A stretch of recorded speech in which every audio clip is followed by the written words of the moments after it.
Pessoal, eu acabei de autorizar aqui a gravação.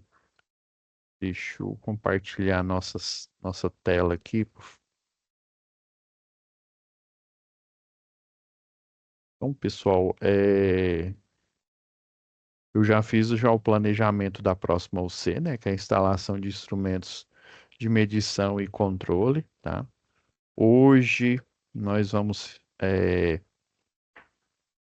ter o último plantão, tá, de introdução à instrumentação.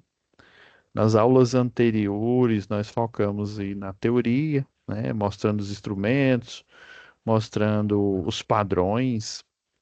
Hoje, essa aula, né, como é a última aula aí de encerramento dessa UC, vamos focar na análise dos dois questionários. Já até estou com eles aqui na agulha aqui. Então, assim como a UC anterior, cada um vale 50 pontos, tá? Já foi definido o da próxima UC, né, que o da UC10, que vai começar dia 30, né? São três questionários, aproveitando a oportunidade aqui, ó, três questionários. Aí, como esse curso ele é totalmente AD, né? Eu tive que fazer algumas adaptações aqui, né? Ele não tem momento presencial, por isso que vocês não vão enxergar a pasta de momento presencial. Então, esses três questionários eu pedi para a monitora fazer adaptação, porque estava valendo 49, né? 49 para o EAD e 51 para o presencial. Como ele é totalmente EAD, de aprendizado, então o questionário um e o 2 vão valer 33 pontos, cada um tem 10 questões, aí eu fiz o balanço lá de notas, né, para dar os 33 e o terceiro e último 34, o somatório dando 100, tá bom? E aquela correção que eu prometi para vocês da semana passada, lá da primeira eu sei que estava valendo 80, né? A monitora já fez o balanço lá de carga, né? Tava valendo 80, agora ele foi corrigido, valendo 100, tá bom? E eu tô fazendo isso nas UCs anteriores, as que eu não ministrei aula, né? Eu tô ministrando a partir das 7, né? Já estamos aí no final da 9. E até a gente finalizar o curso aqui, já vai ter tudo normalizado, né? Nas 3 UCs. Voltando aqui para o C de hoje, então são dois questionários. Eu separei aqui a análise.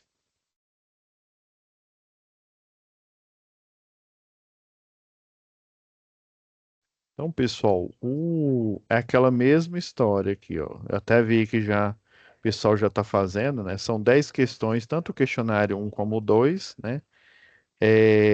A ordem aqui das questões, na hora que você carrega, ela é aleatória, tá bom? A letra A, deixa eu abrir o meu aqui, a minha análise.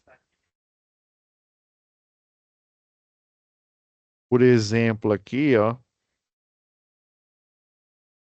documento. Ó, tá vendo que o C, o meu é C, né? E aqui para essa tela que eu abri, ele é B, viu? Então, é igual eu falei nas aulas anteriores aí, né? De análise das questões aí baseado na teoria. Você não vai focar em letra A, letra B, letra C. Você vai focar no conteúdo, tá bom? Então, dito isso, vamos iniciar Eu acredito que vai ser bem rápido, tá? Mas mesmo assim, eu vou continuar aguardando, né? Mesmo depois, se eu finalizar a análise dos dois questionários antes das 4h30, eu posso até fechar a gravação, tá? Deixar renderizando, mas eu vou ficar online, né? Porque aguardando quem for tirar dúvida. Pode ser que nesse período aí que eu tive que me ausentar aqui, foi mais ou menos 1 hora, tá, pessoal? E pode ser que alguém tenha entrado aqui. Só vou conseguir ter acesso a esse questionário só quando finalizar aqui a gravação, tá bom? Mas ele não vai prejudicar, como eu sabia deixei o recado aqui, né, para quem entrasse aqui já pudesse já ver que eu estava ausente aqui, né, mas foi por motivo de força maior. Então vamos começar a análise da atividade, né, do questionário 1, tá? Então, pessoal, deixa eu só. Eu vou deixar nesse modo aqui a apresentação, só ver um negócio aqui.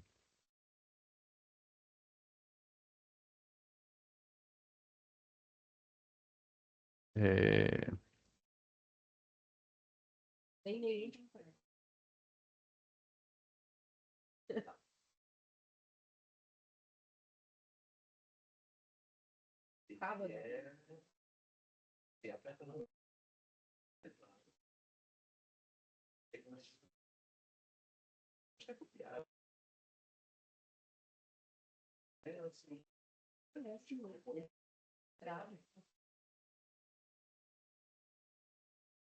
Ah, esse de leitura é ótimo. Deixa eu ver se eu consigo escrever alguma coisa em cima do modo de leitura. Não.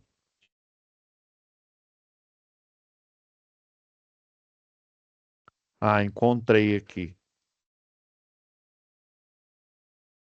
Para não atrapalhar a gente aqui, pessoal, eu estou maximizando. Eu não vou pôr como. Deixa eu compartilhar novamente aqui. Eu não vou colocar como apresentação, porque atrapalha aqui.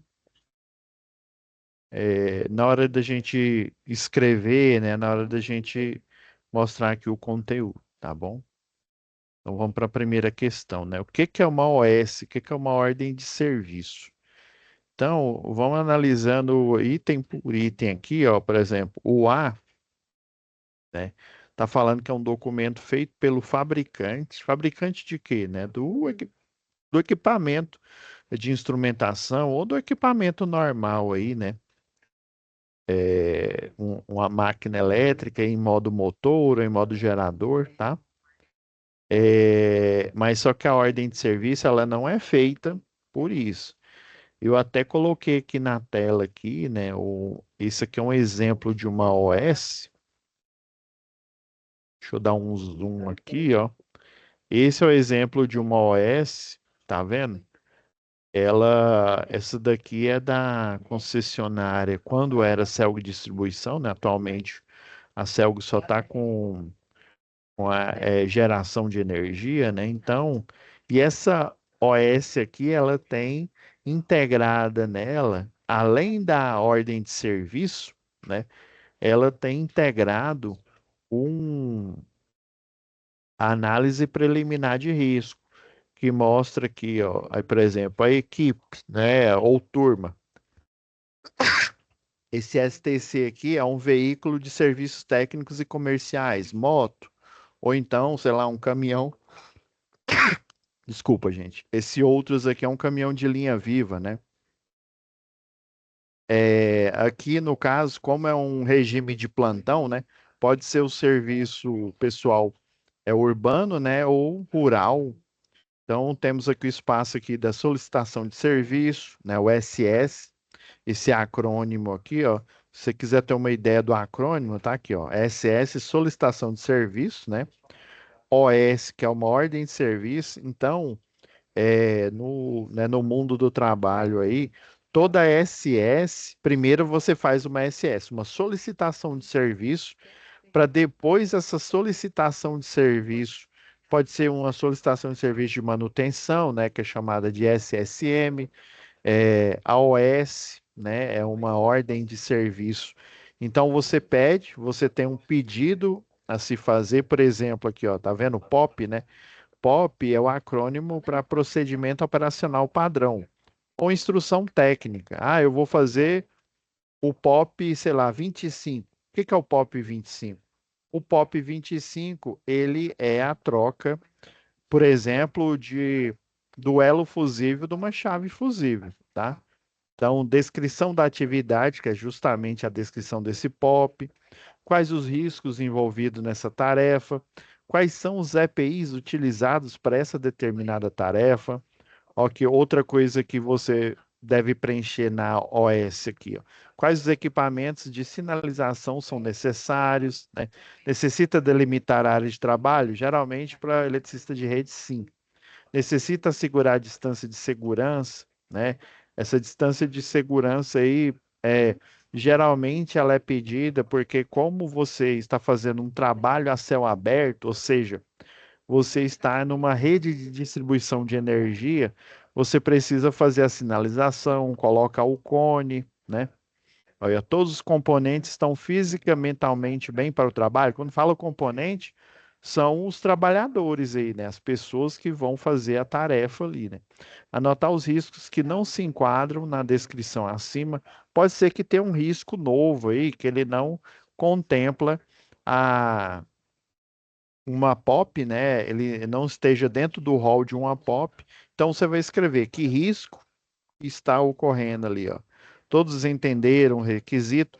Se não entender, você vai fazer uma nova instrução, né? Geralmente, para trabalho com eletricidade, você faz no mínimo numa dupla, né? Ou dupla, ou, né, ou mais, mas pelo menos uma dupla. Quando um executa, o outro ajuda quem está executando e justamente esse que ajuda a pessoa que está executando, ele é a pessoa que, né, que vai socorrer, né, quem está executando no caso da ocorrência de um acidente, tá? Então você coloca, geralmente a matrícula antigamente era um número fictício, hoje em dia aí da concessionária, não só da local aqui, né, da Equatorial, mas de todas, esse número, ele é o CPF, né? Aí você coloca o nome, você coloca a rúbrica, até três aqui executando a tarefa, e o responsável, que é o chefe de equipe, né? Então, esse é o formato, né, de uma ordem de serviço. Tá vendo que é um formulário aqui, aqueles blocos, né? Hoje em dia você faz ou por um, ele é eletrônico, viu? Ou por um tablet, ou então por um celular, tá? Tem um app instalado no seu celular aí, né, esse app, e você vai fazer ele online. A vantagem é que essa OS, né, essa ordem de serviço, ela é processada instantaneamente. Eu peguei lá do livro, né, do livro aí de Introdução à Instrumentação, tá? Eu peguei essa lista aqui, ó, o que que deve haver numa OS, né, numa ordem de serviço ou numa solicitação de serviço aqui, né, o que que deve ter, ó, a numeração, né, o número dessa ordem, né, aí essa daqui é porque é o número do formulário, né, mas ordem, sei lá, 01 de 2025, ordem 02 e por aí vai, tá? Dependendo, às vezes, além de você colocar que a primeira ordem de serviço, né, ou solicitação de serviço, que aí ela vai se transformar numa ordem, às vezes o pessoal coloca, por exemplo, 01, que é a ordem, né, coloca o mês, né, aí seria, aí geralmente o pessoal coloca dois zeros, né, para não confundir com a data, né, aí 001, que é a primeira ordem, o segundo número seria o mês, né? Por exemplo, mês 04, e depois o ano, que é 2025. Aí coloca um zero a mais aí, né? Para diferenciar, porque não é uma data, né? É a ordem, ou seja, é a primeira ordem de serviço do mês de abril de 2025. Identificação do equipamento, ok, ó, todos os equipamentos, inclusive de proteção que você vai utilizar, eles têm que ser identificados. O registro da POP aqui, ó, por exemplo, colocar o POP 025, ele indica que é a troca de uma chave fusível. Então, você tem um conjunto completo da chave, né, com o cartucho, né, o porta-elo fusível, o próprio elo fusível, né, que vai proteger o circuito. Então, esse equipamento você vai utilizar junto com os equipamentos de proteção individual para você fazer, né, para você executar essa OS, né? que ela está integrada na APR, né? Análise Preliminar de Risco. Ou seja, tanto a ordem de serviço quanto a APR, você vai executá-la antes de você se expor a aquele determinado risco, tá? Aí, descrição do número, né, do serviço a ser executado, data da execução, né, igual está aqui, ó, data, hora de início, hora de término, responsável. Aqui seria o chefe de equipe, tá? A matrícula dele e o visto. Quando se trata de uma OS digital, né? Automaticamente, pelo número aí da matrícula, você considera ela já é assinada, tá? Que mais aqui? Identificação do executante, né? Ok, detalhamento dos recursos necessários. Beleza? Então, assim, essa primeira aqui, é um documento feito pelo fabricante. O problema é dizer que ele é feito pelo fabricante. O fabricante, né, do equipamento, seja de medição, seja do equipamento né, que está instalado lá, uma esteira, ele não é tarefa da OS. Então, isso aqui já está errado. Um documento que informa um pedido de manutenção ou reparo de equipamentos. Também, né? Ele lembra que eu falei, toda OS, antes dela se transformar no OS, ela é uma SS, né? Um serviço, uma solicitação de serviço, né? Que serviço é esse? A ordem de serviço de dar manutenção na chave fusível ou trocar o conjunto completo, tá? É um documento, esse daqui tá parecendo seu B, né? Tá promissor aqui. É um documento utilizado para a fatura de pagamento por serviço prestado. Não. Um documento que contém instruções e regras que devem ser seguidas por todos os trabalhadores daquela atividade em todo o país. Aí pegou, né? Em todo o país, não, né? Dentro daquela organização, da Equatorial, tem uma, né? A Heinz tem outra, a Ambev e por aí vai, né? Então, eu estou achando que é a B. Ok, é realmente a B, tá? Lembrando, pessoal, que foquem na pergunta. Se você for focar na letra aqui, né, na hora que aparecer lá no AVA, pode ser que a resposta esteja em outra letra, tá bom? Vamos para o próximo aí, são 10. Marque a alternativa correta nas afirmações sobre documentação técnica, né? Vamos ver aqui, ó. O manual do fabricante é um documento técnico pouco usado pela manutenção? Acredito que não, viu? Eu acho que essa aí tá falsa. Aqui é um exemplo, viu, de um manual do fabricante. Ó, aqui, ó, nós temos é, o desenho técnico aqui, ó. Isso aqui eu peguei só uma página, tá? Nós temos os exemplos aqui, ó, vista frontal, vista lateral, tá? As cotas, a descrição do equipamento, né? Como que é essa especificação, né? Tanto de construção quanto de configuração, né? Isso daqui é um manômetro. Então, com certeza, ele não é um documento pouco usado, ele é bastante usado. Vamos ver o próximo aí, né? A norma técnica elaborada pelos colaboradores de uma empresa, não. Vamos para o próximo slide aqui que eu tenho outra coisa para mostrar para você. Ó, isso aqui é uma norma técnica, né? A capa aqui, ó, é a 13770, que fala sobre termopares, né? Quanto à sua calibração por comparação com um instrumento padrão, né? Já calibrado, tá? Então, essa norma aqui, ela foi elaborada, pelo menos as da elétrica, automação, computação, né? Tudo no que tange a eletricidade, né? Computação, elétrica, automação, telecomunicação, tudo que tem sinal elétrico, seja de potência, seja de comando, o I3E, lembra que eu fui no site lá com vocês? Ó, deixa eu diminuir aqui. Lembra que eu fui lá no site com vocês, ao I3E, ó, Instituto de... não, não, não é isso. Ah, agora sim, ó.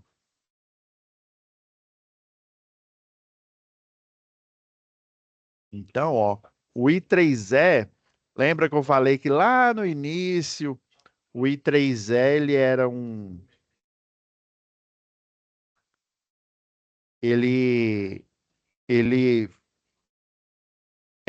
os profissionais, por exemplo, os graduados, os pós-graduados, né, os doutores, mestre, todos esses profissionais, quando eles passam pela faculdade, eles têm uma produção técnica. E essa produção técnica hoje faz parte dessa organização governamental, né? Fica sitiada lá nos Estados Unidos, tá? Toda norma, inclusive essa norma que eu mostrei aqui, ó, foi o I3E que criou, tá? Só que ela internacional, ou seja, na língua materna dela, em inglês, ela não tem esse número. Então, funciona, lembra que eu falei? Funciona o seguinte: você compra ela, né? O Brasil compra, traduz para o português, tanto que está aqui em inglês, ó, thermocouple, né? Ó. Vou pegar o meu inglês Joel Santana aqui, ó. Acompanhe o IFMI aqui, ó.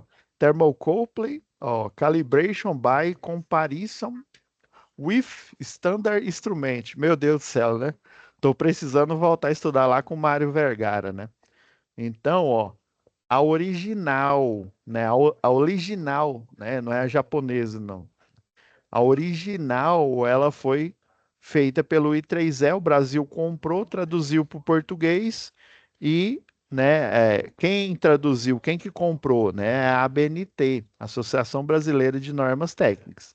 Então, nada mais, nada menos que a Associação Brasileira de Normas Técnicas ou qualquer outra associação aí de outro país, né, é uma associação que compra as normas já prontas e traduz para sua língua materna e publica lá na sua associação, tá bom? Inclusive o número, né, o número aqui no Brasil é a 13777, que fala sobre calibração de termopares, tá? Então, voltar aqui para o tamanho original, né? Então, a ideia de que ela é elaborada por colaboradores não é, viu? Ela é elaborada, né, pelo I3E, né, uma instituição internacional que fornece para todos os países as normas e aí o país traduz e libera com um número aqui, né, dada né, a nomenclatura que eles dão aí para o país. Então, essa está errada também, né? Vamos ver o outro. A OS, né, a Ordem de Serviço, é um documento que detalha a atividade a ser executada. De novo, ó, peguei e coloquei a OS que eu havia mostrado na questão anterior, né? Mas essa daqui tá com cara que, ó, aqui, ó, o documento que detalha a atividade a ser executada. Lembra? Você pode até pôr na própria OS ou você fazer referência, que nesse caso aqui, um POP, deixa eu abrir um POP aqui para vocês.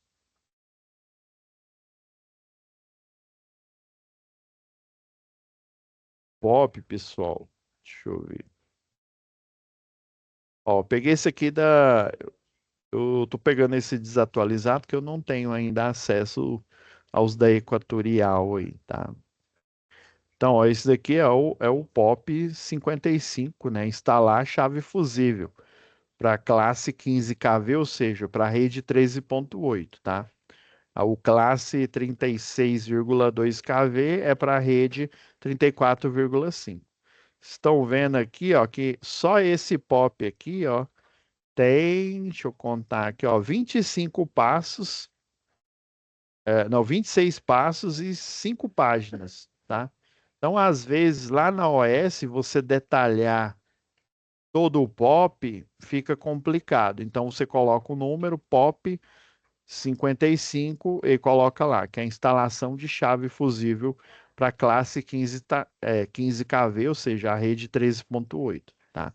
Então, essa daqui tá com cara de ser a correta. Vamos ver o próximo aqui. Catálogo é vendido separadamente do produto? Mas tanto o catálogo quanto o manual do fabricante, né? Às vezes o pessoal chama de manual de serviço, né? Que aí você consegue fazer a manutenção, né? E que é utilizado bastante, né? Ele é vendido junto com o produto. Ele vem. Eu peguei aqui uma página do catálogo desse manômetro aqui, ó, de manômetro de processo de baixa tensão, tipo diafragma, né? Modelo P55, né? É o modelo 5.500 e o modelo 6.500, tá? Então ele não é vendido separadamente, não faz sentido. É a mesma coisa de eu vender o celular e depois querer te vender o carregador. Opa, uai, professor, mas a Apple faz isso, né? Aí são práticas questionáveis, né? Aí eu não sou o dono da Apple aí, né? Nem o representante atual dele, mas isso é uma prática extremamente questionável, né? Então, ó, você vender um produto e o carregador, o cabo de dados, o manual do usuário, vender ele separadamente não faz sentido, né?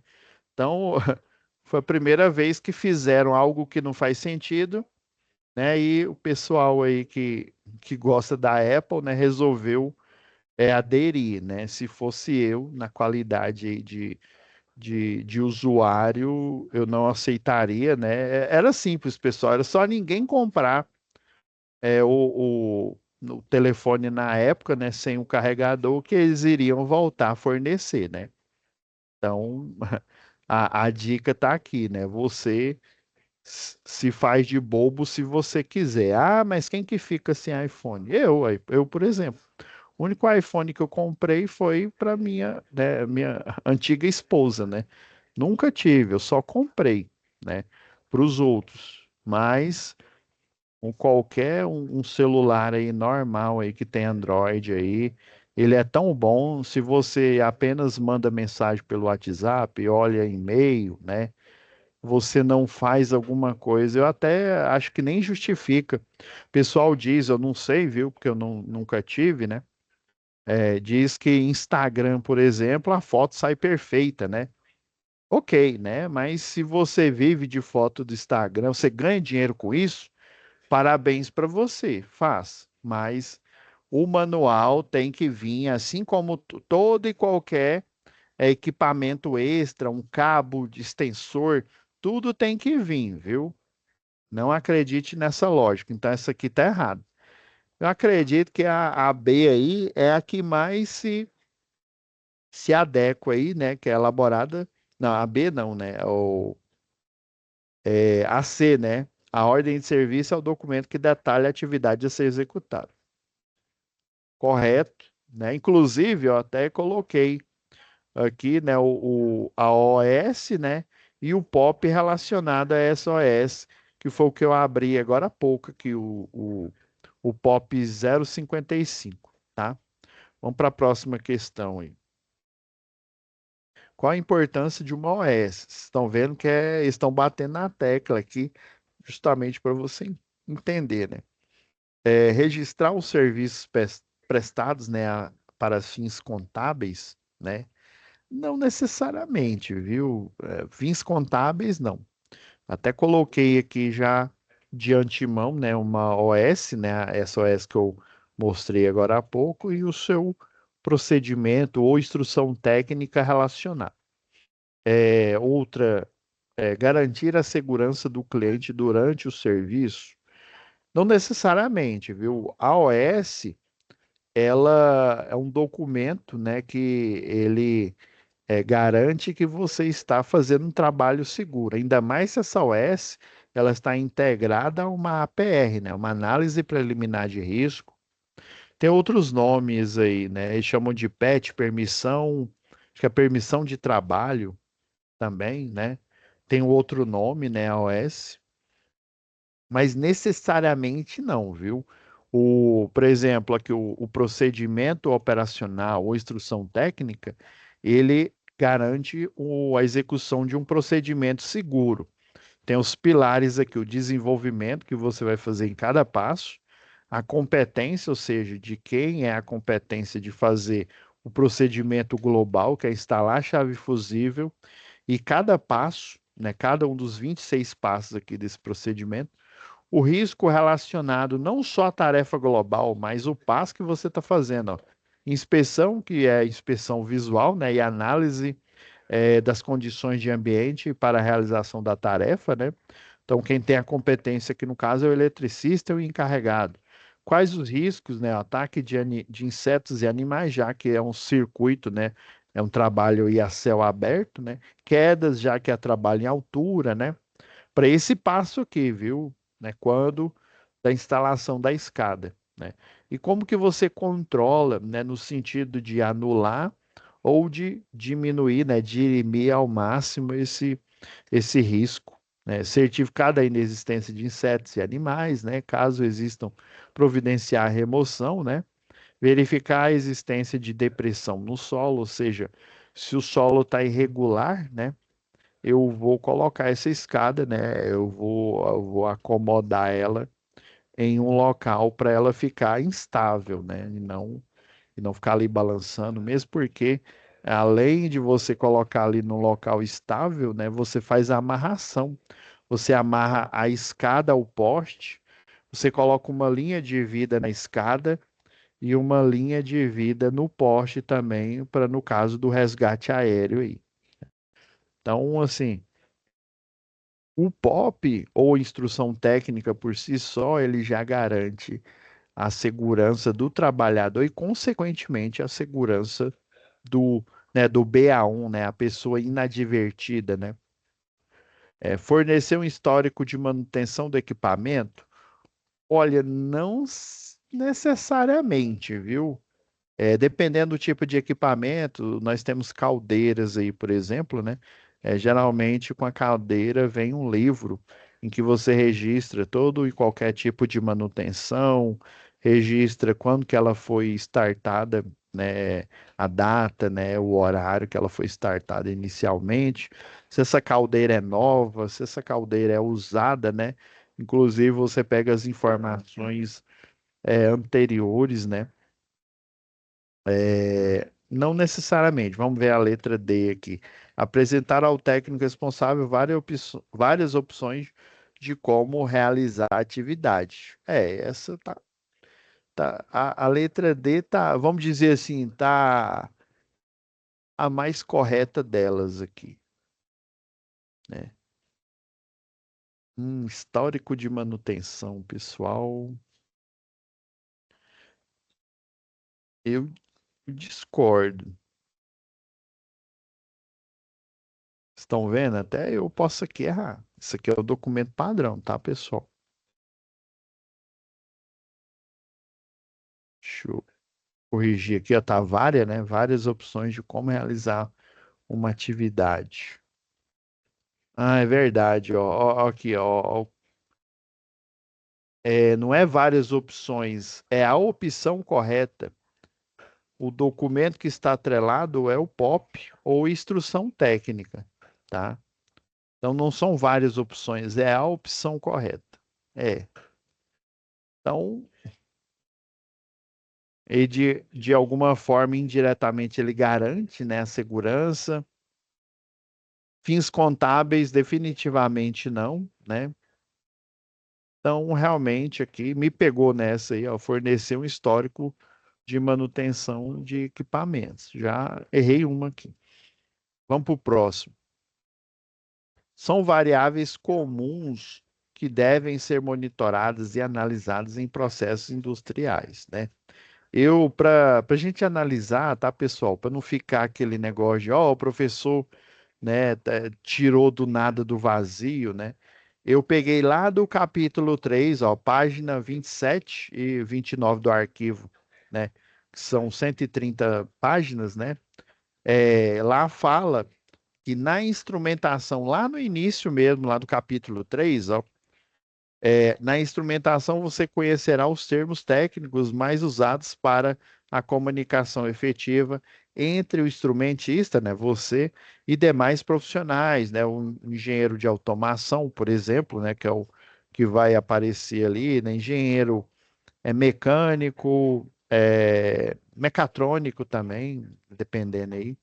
Em medição, você estudará as variáveis, isso é lá no início, lá, mais comuns em processos industriais. Eu grifei aqui, ó, a pressão, né, o manômetro lá, né, temperatura, o termopar, por exemplo, né, o PT100, né, que é a termorresistência, vazão, né, vazão aí de produto, por exemplo, no invase ali que o pessoal utiliza na Ambev, né, para fazer um invase aí de bebidas, né, refrigerante, cerveja, e por aí vai, né, energético.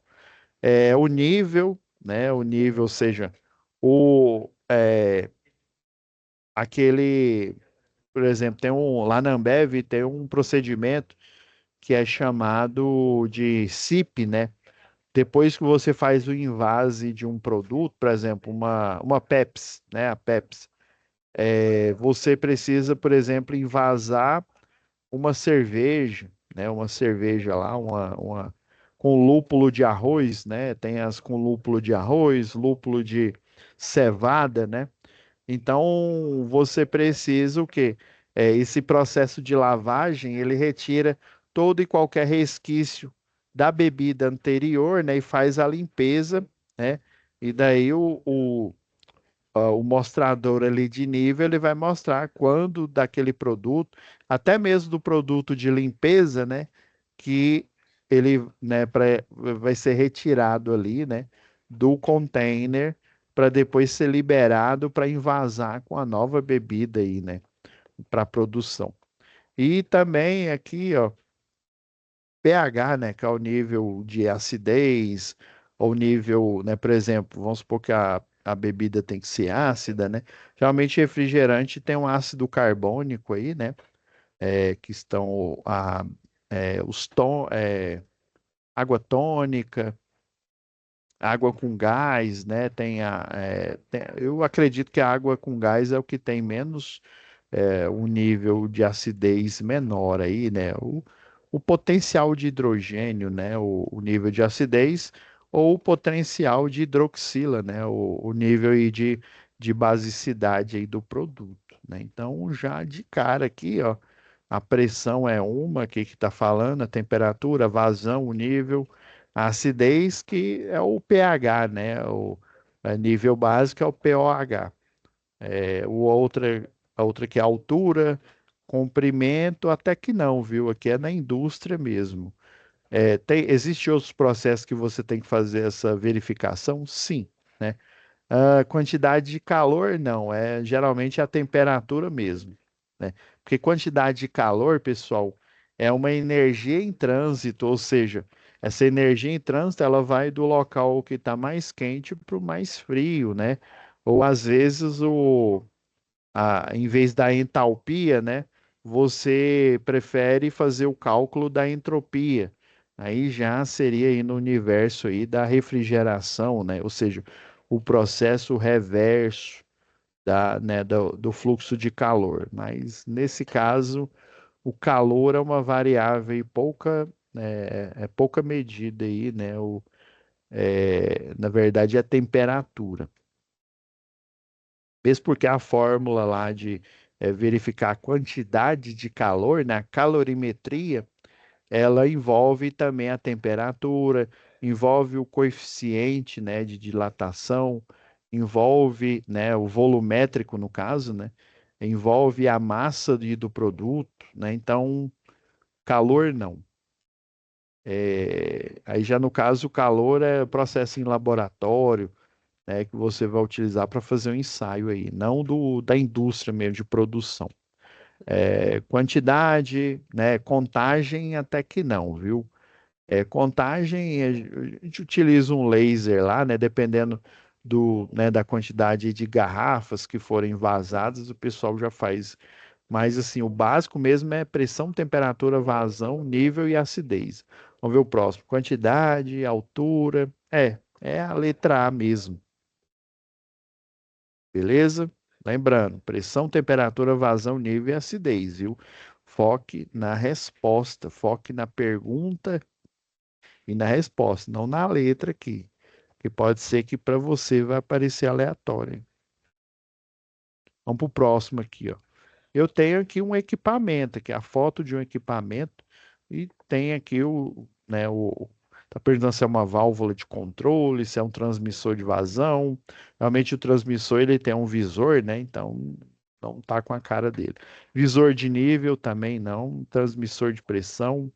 Vamos dar uma olhada lá no livro. Eu já peguei aqui, ó. Peguei o desenho. Parece um desenho técnico, né? Tem a perspectiva isométrica, a vista lateral aqui com corte, né? Tá mostrando, ó, que tem a vazão de algo, algum produto aqui, ó. Tá vendo aqui, ó? Tem uma mola, tem um atuador pneumático. O castelo é essa parte aqui, ó, de cima do equipamento aqui, ó. Então, o líquido, né? O produto ele vai passar aqui, né? Ele tá vendo aqui, ó, essa válvula aqui, ó, ela vai permitir com que passe parte do produto, né, alterando o valor da pressão, né? E inclusive se ela fechar aqui totalmente, ela vai evitar que o produto, né, vá para frente aqui, né? Ela fecha, né? Então, tá com cara de válvula, né, de controle. Eu peguei lá no livro, ó, lá na página 58 de 130, a definição aqui, ó, sobre o produto aqui da imagem, ó, ó, e realmente é uma válvula de controle, ó, elemento responsável pela manipulação do fluxo de matéria, ou seja, do produto, né, do líquido ali, né, sei lá, refrigerante, água potável e por aí vai, né? Ou de energia, tá? A válvula atua no processo corrigindo o valor da variável, né? Então ela tem uma retroalimentação, né? Lá em controle, inclusive até uma questão aí. Cada processo, você vai desenhar uma caixinha aqui, ó. Aí, por exemplo, depois do processo A, você vai para o processo B. Esse daqui é um diagrama de fluxo de controle, ou seja, primeiro eu faço o processo A, depois faço o processo B, inclusive entre o processo A e B, deixa eu apagar aqui, desenhar melhor aqui, eu posso ter uma válvula de controle, por exemplo. Aí, geralmente eles colocam uma circunferência aqui. Aí coloca mais e menos, né? Porque ou ele pode abrir mais aqui, o atuador pode puxar a mola aqui, né? Liberar mais vazão, ou ele pode empurrar, liberando menos vazão, até fechando totalmente o fluxo de líquido aqui, né? Então, você tem a retroalimentação. Dependendo da resposta que o processo B. Vamos supor que o processo B é a estocagem do líquido, o processo A aqui é a liberação do produto depois que foi, né, por exemplo, eu tenho um refrigerante aqui, né, eu coloquei a essência, vamos supor que é, sei lá, mirinda, né, nem sei se existe mirinda ainda, né? Suquita, né, vamos pegar um que existe ainda, né, então a essência, o ácido carbônico aqui, tal, e dependendo aqui no o processo B de estocagem, aí ele vai mandar um comando, olha, já tem suquita aqui para dar e vender, né? Tio, aperto 20, né? Então não preciso mais de suquita. Então ele manda a retroalimentação e fala, olha, não preciso mais de estocagem porque a válvula aí de nível aqui, né, já mandou o sinal, né, de retroalimentação. Então ele pega o atuador aqui pneumático, né, ele fecha aqui, né, na parte aqui do castelo aqui e evita que o fluido, né, que o refrigerante passe aqui para estocagem. Tá?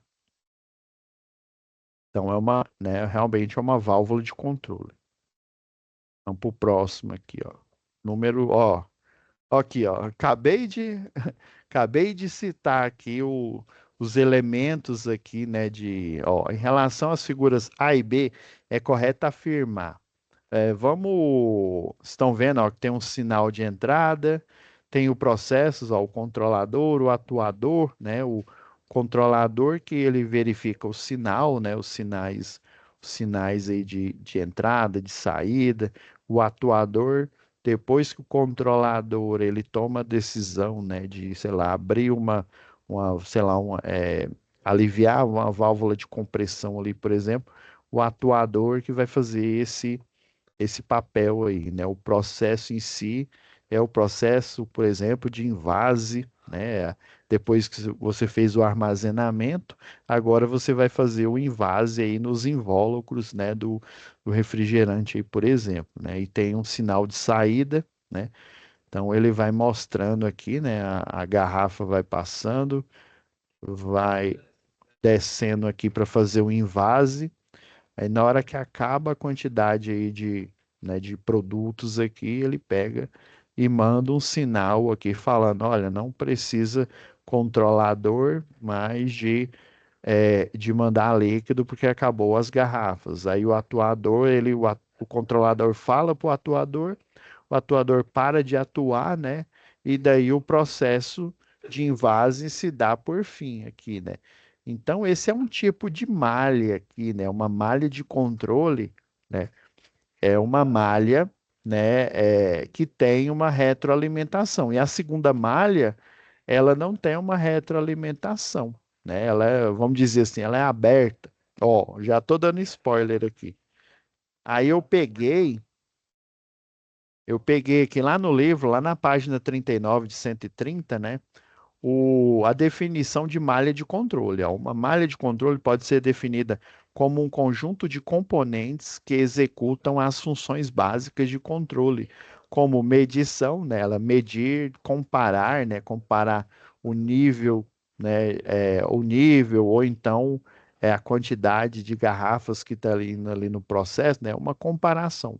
Computação, né, ou seja, ela calcula e a retroalimentação, né, por exemplo, faz a correção desses erros aí, né, continuando o processo ou pausando, porque, por exemplo, lá na Ambev, quando por exemplo, você tinha a garrafa aqui, ó, e aí ele vem o bico aqui o bico para fazer o enchimento de cada garrafa, ele não entra nela, não. Ele vai bem assim na pontinha, e depois que ela, obviamente, está higienizada, né? Aí ele vem até na pontinha aqui e ele libera o fluido. Às vezes dava erro aqui e ele batia na garrafa e a garrafa quebrava ou a garrafa tombava e aí o processo, né, parava. Às vezes quebrava umas 3 garrafas e tal. Daí o pessoal ia lá, fazia a correção e o processo continuava.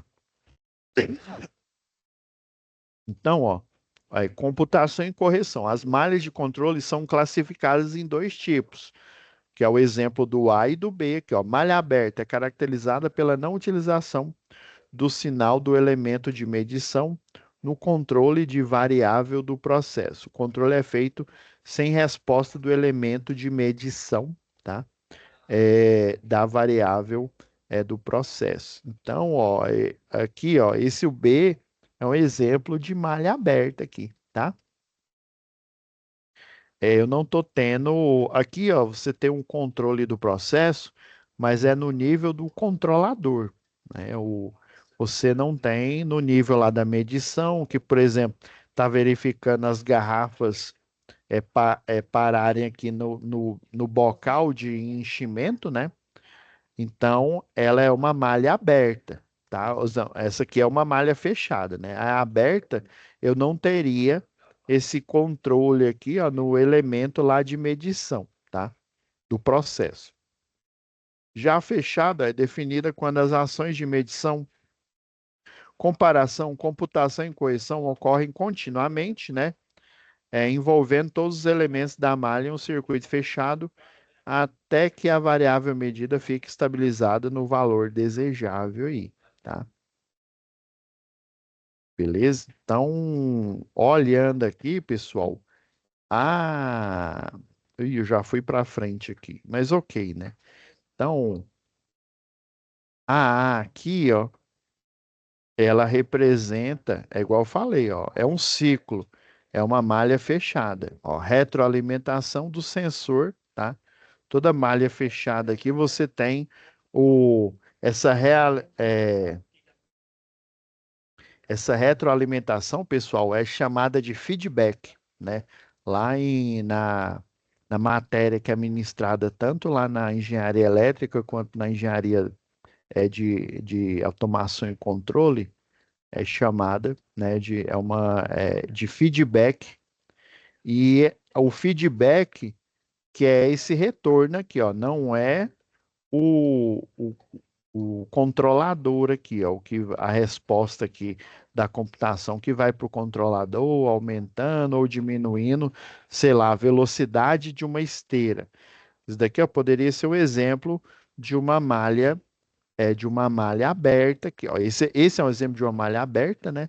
E aqui eu estou controlando a velocidade, né? A velocidade de uma esteira onde os produtos, né, estão, né? Eu tenho uma esteira aqui, né? Os produtos estão passando por essa esteira aqui, ó, e eu tenho uma malha aberta aqui, igual essa B aqui, tá? Aí já na fechada, sempre eu tenho o feedback, que é a chamada retroalimentação. Olha, olha, ó. E a figura B é um sistema de controle em malha aberta, né? Ou seja, não utiliza o elemento sensor, ou seja, não utiliza o feedback.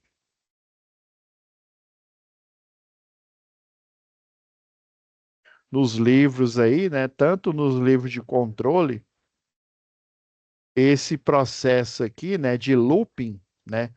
O looping é chamado de feedback, porque ele não é só um looping, igual num programa, né? Num programa você tem as variáveis, né? Você tem a entrada que vai aparecer lá na tela, né? Print, por exemplo, você tem um programinha que ele faz, por exemplo, uma equação do segundo grau aqui.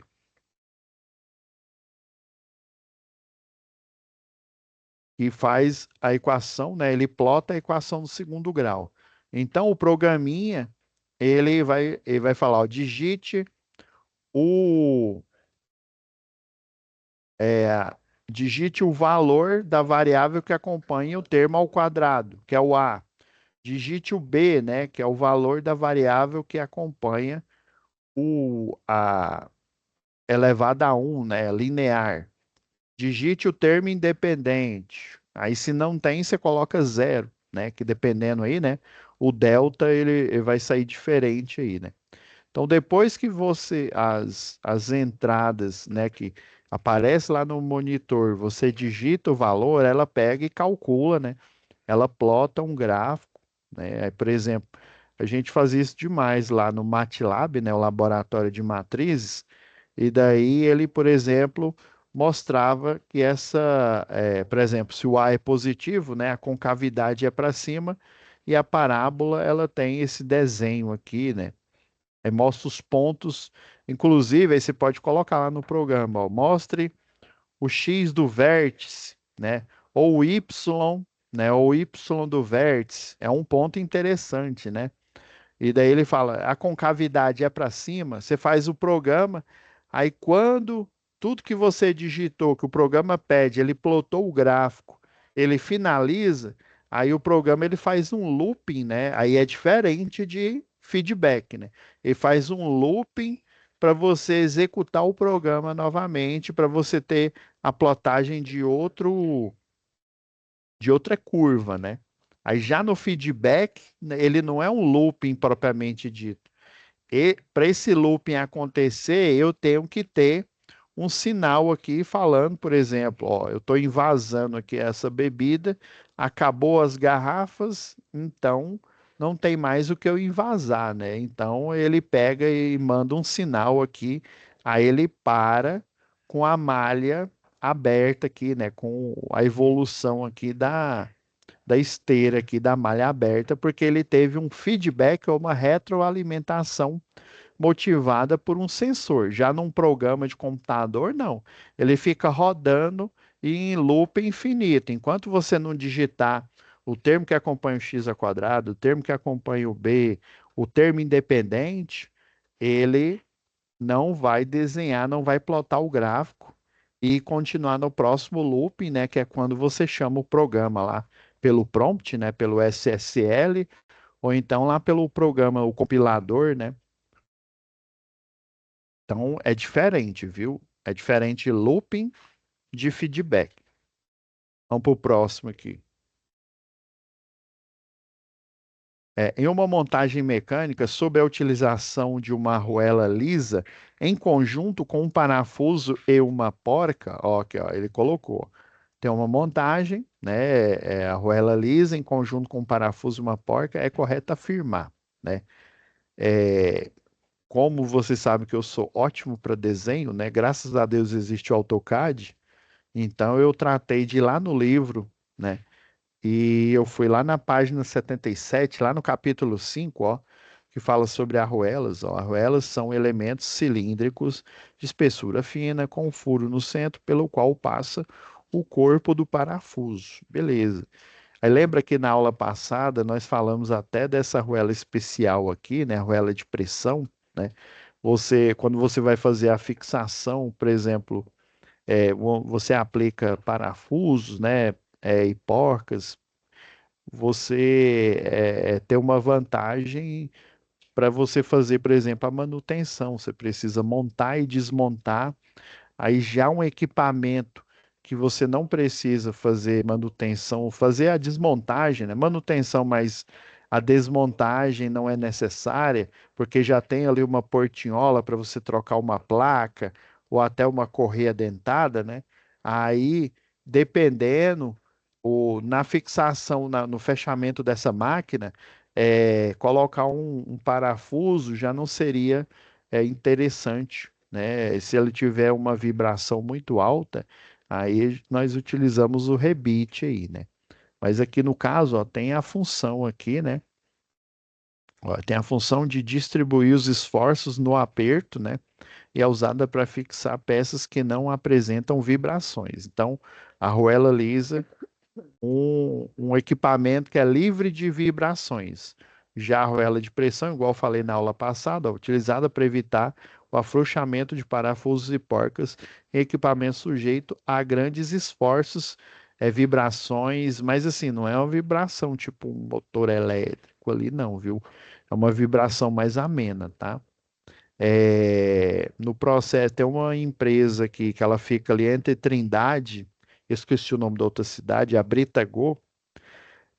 O pessoal tem na parte lá do processo aí de beneficiar a pedra ali, né? E gerar a brita, por exemplo, número zero, brita número um e por aí vai. Você ter uma esteira, e essa esteira, além dela se movimentar continuamente para frente, né? Essa esteira, ela tem, se você olhar na vista superior dela, além da lagarta aqui, né, que é o para onde você vai enviar os pedregulhos aqui, né, ela tem uma peneira lá no final dela aqui, no final não, né, na própria esteira, que ela tem uma peneira e inclusive, além do movimento de lagarta aqui, né, que ela vai indo para frente, chega aqui no final, né, ela tem um movimento vibratório, ou seja, um movimento, você põe chama oscilador harmônico de massa, ele vai ficar fazendo esse movimento aqui, ó, de peneiramento, não sei como é que fala aqui, né? Ela vai continuamente ir para frente aqui e ela tem um movimento vibratório no eixo X aqui, por exemplo. Dependendo aí, eles adicionam um movimento vibratório no eixo Y, justamente para. E aí, cada peneira aqui, né, ela tem estágios aí, né? Tem estágio aí para brita número zero, brita número um, né? E os pedregulhos, depois de você fazer o beneficiamento, quebrar os pedregulhos que se enquadram na número zero ou na número um, eles vão caindo aqui continuamente. E aí você tem essa vibração aí, né? Aí, por exemplo, para você fechar esse equipamento, uma arruela de pressão, né, ela já é suficiente. Não precisa arrebitar, né? Uma arruela de pressão já é o suficiente aí. Vamos ver o próximo, é a arruela dentada, para evitar o afrouxamento de parafusos e porcas em equipamentos com muita vibração, né? Mais sujeito a pequenos esforços mecânicos aqui, tá? Às vezes o pessoal utiliza em conjunto, tá? Ó, essa aqui, ó, a arruela serrilhada, tá vendo? Igual a arruela de pressão, ela não é totalmente lisa aqui, ó, tá vendo que ela parece uma hélice aí de um barco aí, né?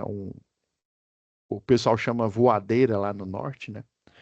Ó, também utilizado em equipamentos com muita vibração, mas sujeito a esforços maiores aqui, ó.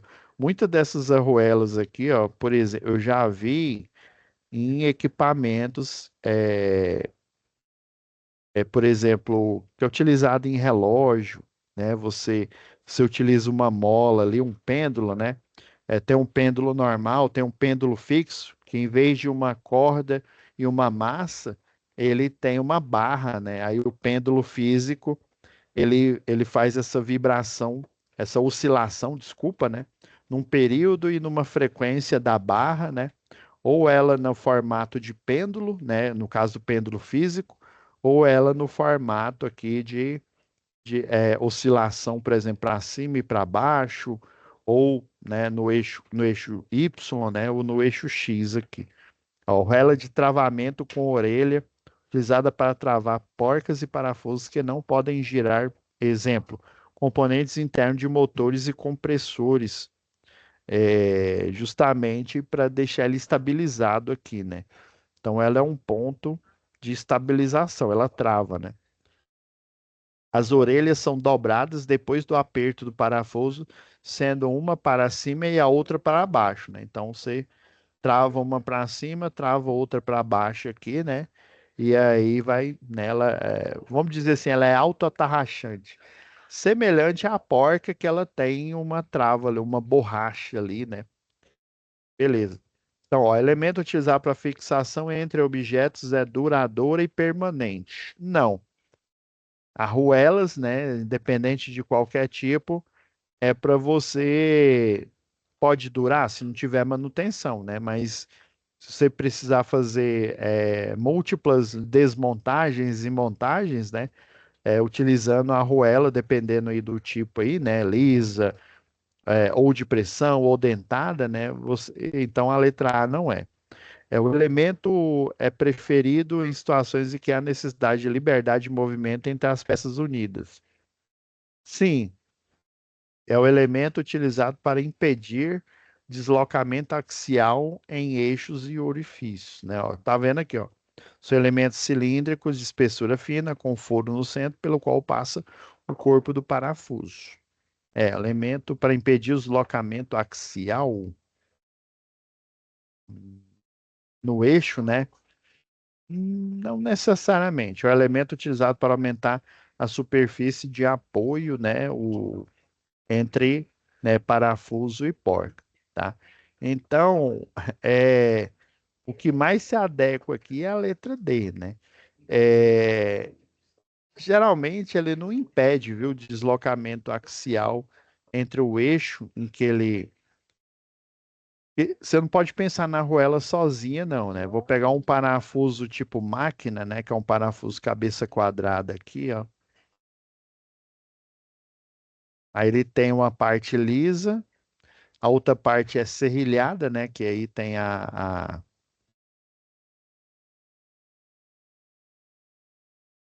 o elemento aqui que você vai fazer o travamento, né? Você coloca a arruela aqui e, né, dependendo aí, né? Às vezes, ainda mais se for equipamentos aí de rede de distribuição, né?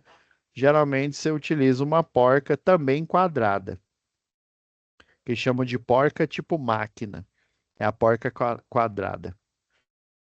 Você utiliza a arruela quadrada e porca quadrada aqui, né? Então, ele aumenta, ó, a superfície de apoio do parafuso né? Do parafuso e da porca. Eu desenhei a porca de forma porca aqui, né? Meu Deus, que piada, né? Vamos continuar no próximo, hein? Em montagem mecânica, ainda, né, falando de montagem, sobre a utilização do rebite, ó, eu tinha falado dele agora há pouco, né? Eu peguei lá na página 74, ó, o conceito de rebite, ó, lá no capítulo 5, ó, o item 5.1.1. O rebite é o elemento utilizado para fixação permanente, viu? Permanente de dois ou mais objetos, tá? Ele é fabricado em metal, como alumínio, cobre, latão ou aço. Seu corpo sempre é cilíndrico, mas a cabeça pode apresentar diferentes formatos. Ó. Tem a cabeça redonda ou abaulada, né? Tem a cabeça escariada, né? Deixa eu aumentar aqui que dá para a gente ler aqui, ó. Ó, cabeça escariada, com cabeça de panela, cabeça cilíndrica, né? Parece bastante a cabeça. Ele, ó, ele é uma fusão da cabeça abaulada, né? Cabeça redonda com a cabeça de panela, ó. Tá vendo que ele tem nessa parte da redonda aqui, ó, ele tem um platô aqui, né? E rebites de repuxo, né? Então, isso aqui é a forma, né, de instalação dele aqui, ó. Você utiliza essa ferramenta aqui, ó, dependendo aí, né, do tipo de cabeça, você vai utilizar uma ponteira aqui para fechar o rebite. Geralmente, por exemplo, antigamente, lá em 1900 e Guaraná de rolha, aviões eram construídos, né, acredite se quiser, viu? Não é piada, era fechado com parafuso e com porca. O que aconteceu no início? Os aviões começaram a desmontar depois que, né, partes começaram a desmontar depois que eles realizavam o voo. Por quê? Porque quando você voa, você tem a força, né? Você tem uma aeronave aqui, você tem uma aeronave aqui, ó. Essa aeronave, para ela decolar, ela tem que estar em velocidade, né?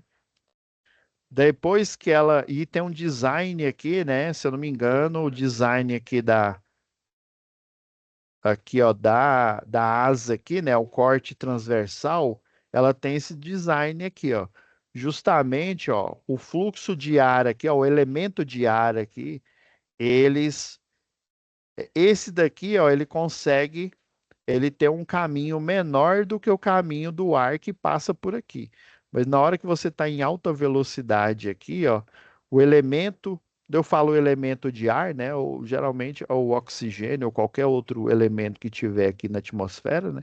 Esse elemento de ar aqui, ó, se você, o pessoal já verificou isso já em laboratório, né? A velocidade do elemento de ar, né, que passa embaixo e do que passa em cima, elas são diferentes porque que o que passa pela parte de cima da asa da aeronave, ele chega ao mesmo tempo, ele tem uma velocidade maior. Aí essa velocidade maior cria uma zona de baixa pressão e daí ela cria uma força vertical para cima. Aí essa força vertical para cima faz com que a asa envergue e ela tem a força de empuxo, né? E ela consegue em alta velocidade, né? Com essa força atuando aqui na asa, sustentar ela no ar, né? Então tem que estar em alta velocidade e tem que ter esse design aqui. Para você fechar as placas aqui, se você colocar porca, parafuso, ele não dura umas duas viagens, né? Dependendo do tamanho da aeronave, não dura três. Então você tem que utilizar rebite, né? O rebite, justamente, depois que ele fica travado aqui, é como se essa placa aqui, ó, da aeronave, né? Que elas são construídas em múltiplas placas e interligadas uma à outra, né? Quando você enxerga o avião depois que você pintou, né? Aplicou a pintura, o primer aqui, né? Você fica como se ele tivesse usinado a peça, né, em uma única vez, né, em um único corte. Mas na verdade são várias peças e essas têm que ser colocadas aqui, né, a conexão tem que ser feita de uma placa com a outra com rebite, tá? para evitar, né, o excesso de vibração, né, que tem muita vibração, né, as forças que atuam aí, né, a força de arrasto, aqui, ó. Rebite é o elemento utilizado para fixação permanente de dois ou mais objetos, duas placas e de uma aeronave, por exemplo. Ele é fabricado em metal, né? Eu já tinha falado, mas a cabeça pode apresentar diferentes formatos, igual eu mostrei aqui. O rebite é caracterizado conforme seu material de fabricação, pela forma, né, da cabeça, por seu comprimento útil e pelo diâmetro e forma do corpo. A figura 54, que é essas figuras aqui, ó, mostra como, né, esse o tipo pop, né, que é esse daqui, ó, ele é instalado, ó. Você vem aqui com o alicate, né? Coloca essa parte aqui, ó, lisa aqui, dentro aqui do alicate. Essa cabecinha aqui, ó, ele vem. Aí você, na hora que trava o alicate aqui, ele faz esse fechamento e depois ele corta essa parte aqui, ó. E fica como se fosse, né, como se diz aí, um parafuso, uma porca que você nunca vai retirar. Voltar aqui ao tamanho aqui original, né? Elemento utilizado quando a fixação entre objetos é duradoura e permanente. Essa aqui está correta. É o elemento preferido em situações em que há necessidade de liberdade de movimento entre as peças unidas, né? Entre uma placa e outra do avião, as peças não tem que ficar se movimentando, não. Tem que fixar como se fosse uma única peça aí, né? O cockpit lá do avião, por exemplo. Então, letra B não é não. O elemento é utilizado para impedir o deslocamento axial em, em eixos e orifícios, né? A gente viu que é o da porca lá, né? O, a arruela, né? A arruela e a arruela, a porca e o parafuso, né? É o elemento se for do tipo pressão ou de freno. Não, pressão é parafuso, é a arruela, né? Ou de freno, tem a função de impedir que parafusos e porcas se soltem. Não, não. Parafuso, porca é uma coisa, rebite é outra. É outro elemento de fixação, né? É um elemento de máquina que é listado como um elemento de fixação entre peças aí, né?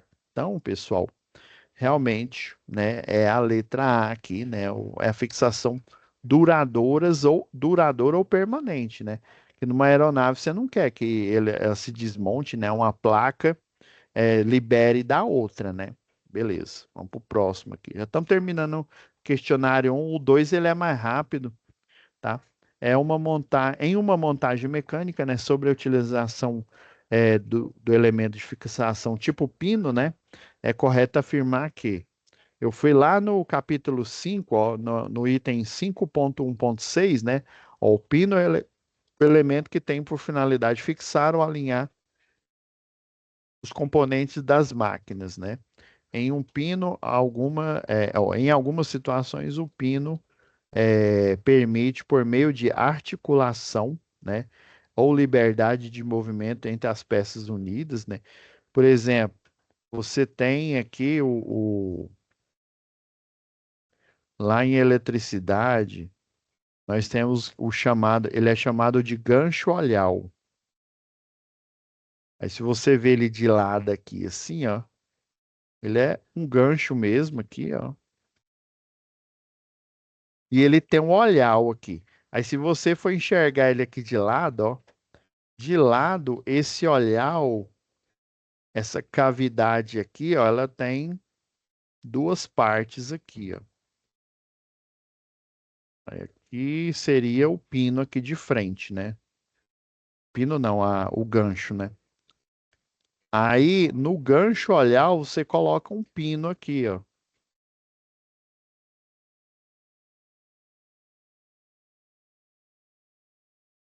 Aí esse pino, você pode pôr esse anel aqui, ó, que ele evite. Aí o pino ele tem um furo, ó. Esse daqui, ó, tá perfeito, ó. Ele tem um furo aqui para evitar que o pino ele saia, né? E daí esse gancho olhal aqui, ó, ele é colocado no isolador, né? É chamado isolador de disco, né? Para linha de distribuição, né? Aí, por exemplo, eu vou acoplando, no final da cabeça do disco, eu tenho outro elemento desse, aí eu acoplo a cabeça do disco aqui, ó, ela tem mais ou menos esse formato aqui, ó, parece um guarda-chuva. Aí ela tem esse mesmo elemento aqui, só que aqui, ó, no meio aqui, ó. Enquanto o gancho são dois, o disco é no meio aqui, ó. Então ele vai permitir o quê? Ó, o movimento, né? Ó, aqui, ó. Ó, o uso do pino permite, por meio de articulação, ó, o pino é o centro aqui da articulação, ó, a liberdade de movimento entre as peças unidas, ou seja, entre o gancho, olhar e os isoladores de disco. Inclusive, você na 13.8 você coloca dois isoladores de disco. Aí você conecta a parte de cima aqui dele já é dois, né? E a parte de baixo do outro disco é um aqui. Aí fica no meio, você coloca o pino aqui, beleza? Então, ó, o elemento utilizar quando há necessidade de unir peças de modo que sua montagem e desmontagem seja rápida e fácil. É, mas vamos ver os outros aí. No pino, confesso que é rápido aqui mesmo. Elemento é preferido em situações em que há necessidade de liberdade de movimento entre peças unidas. Ó, tá falando a definição aqui. Então, já a letra B, tô achando que é a letra B. Vamos ver o próximo aí. O elemento é utilizado com a finalidade de fixar engrenagem, polias? Não, tem nada a ver. Engrenagem, polia, gancho, ganchos olhares, olhar para parafuso, olhar para parafuso, ou parafuso olhar. O olhar para parafuso, ele tem, né, essa parte aqui, ó, e a outra parte dele é um pino, viu? Inclusive, você pode pôr essa arruela, esse anel aqui, ó, para travar. Aí a gente tem o olhar e temos também o olhar para parafuso. O parafuso, não, esse é o olhar para parafuso e esse é o parafuso olhar. Ele tem o mesmo formato do olhar, só que ele é o quê? Um parafuso. Ah, o elemento, se for do tipo de pressão ou de freio. Não, não. É realmente a letra B aqui. Beleza? Vamos para o próximo. Em montagem mecânica, sobre a utilização de um anel elástico, é correto afirmar que. Vamos ver que negócio é esse, anel elástico. Ó, lá no capítulo 5, ó. Anel elástico é um elemento usado em eixos e furos contra deslocamento axiais, né? Um anel de segurança, ó, absorve grandes forças axiais e pode, tá vendo? Esse aqui é o anel aqui, ó. Forças axiais, ou seja, no eixo, né? E pode ser de uso externo, alojado em um canal construído, igual está mostrando aqui, né? Num eixo. Não, no caso é interno esse aqui. Ou externo, alojado no canal, num furo, tá? Outro tipo de anel aqui, ó, como a arruela, ele é utilizado como anel de segurança, né? Também de vedação, viu? Por ele ser de borracha, né? Ó, a arruela de segurança é aplicada em canais construídos em eixos e absorve pequenos esforços axiais, ou seja, esforços no sentido, né, do giro horário, giro anti-horário aqui, né? Ele evita que o desgaste da peça aqui que está sobre o eixo, sobre o furo aqui, tá? O 3 aqui, anel de arame elástico. Também é montado em canais confeccionados no eixo ou na parede interna de tubos. Isso aqui é de uma válvula aqui, ó, sendo capaz de suportar pequenos esforços axiais, né? Ele já é mais delicado. Ó, para a utilização desse anel, né, desse de arame elástico, né, devem ser observados alguns pontos importantes, como a dureza do anel tem que ser adequada aos elementos fixados por ele, a superfície deve estar livre de rebarbas, ou seja, é, pequenas partes ali, ó, fissuras, oxidações, porque quando o anel passa por uma rebarba, uma fissura, uma oxidação, que vai acontecer? Ele vai se desgastar.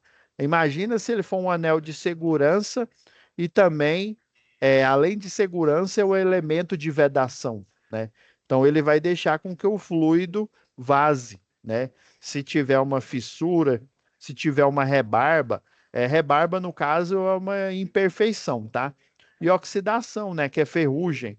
Aí a ferrugem, a oxidação, ela cria uma crosta ali, aquela crosta torna a superfície irregular. Aí tornando a superfície irregular, ela vai o quê? Ela vai desgastar o anel, tá?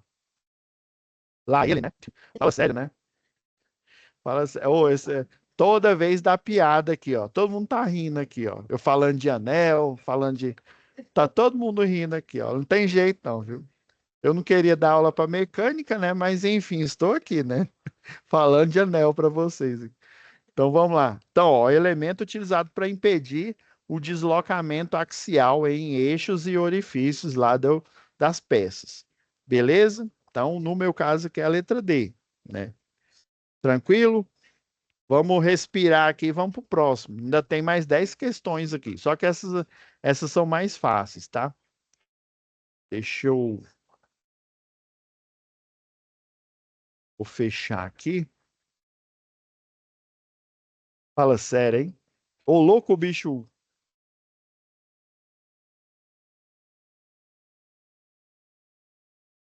A gente ainda tem 30 minutos ainda. É igual eu falei, viu, pessoal? Eu vou parar a gravação assim que eu finalizar a análise do segundo questionário. Mas eu vou continuar até dar os 5 horas aí, né? Caso alguém, né, resolva entrar aí, alguém tem uma dúvida. Deixa eu verificar se tem alguém aqui. Não. Até a IA foi embora, viu? Essa IA tá preguiçosa demais. A IA vazou. Deixa eu.